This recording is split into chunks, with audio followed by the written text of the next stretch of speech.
Georgia inmate tunnels through wall in jail to stab man in neighboring cell. When I caught the story back in March about the two Virginia inmates that dug their way out of the jail using a toothbrush, that spoke volumes to me about the actual conditions of the prisons and jails across the country. The only difference is those guys went to IHOP, man.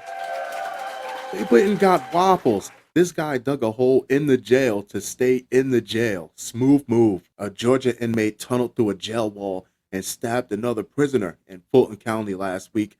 Kavian Thomas reportedly carved out a hole in the wall of a shower stall at the Rice Street facility, allowing him access to the adjacent cell block. That had to take massive amounts of time. Who didn't notice this? Thomas then successfully gained access to fellow inmate Deronnie Russell's cell, stabbing him several times. I have so many questions because this didn't happen overnight. Even with help, this didn't happen in a day. So who was sleeping on their feet that this went unnoticed for so long? 2, did this guy have a blueprint of the jail to know exactly who was on the other side of the shower? And 3, was the other inmate surprised as hell when he was getting money on his bunk in the middle of the night and someone came crashing through the wall like the Kool-Aid man?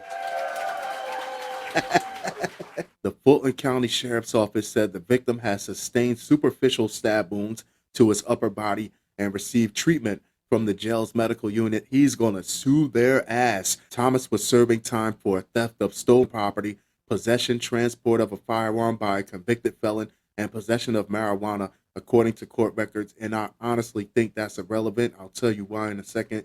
The sheriff's office said Thomas will face additional criminal charges for the attack because the legal system did their part, the justice system did their part, due process and what have you. It doesn't matter what he was in there for. What matters is how can an inmate so easily use a primitive Stone Age tool to gain access to other parts of the jail to cause harm to another inmate. Somebody's going to get canned, and then they're going to have to cut the check. An inspection of both men's cells following the incident revealed contraband and several weapons made from parts of the dilapidated building infrastructure in each. The jail has clearly outlived its useful life, interim Fulton County Jail Commander Curtis Clark said in a press release. Similar to the Virginia inmates that escaped and went to go get the pancakes, they used a toothbrush and whatever else they could to chip away at it until they got to the rebar.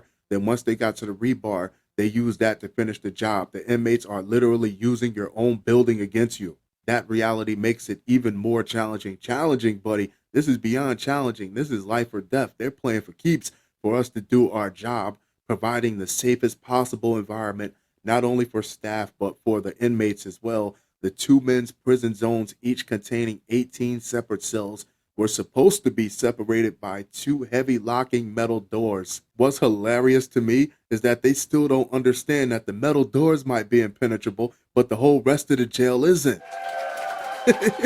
They're going to chip around everything and leave the metal doors standing alone. Speaking to ABC News, Mr. Clark said things of this nature happen far too often. Shanks were made from parts of the building.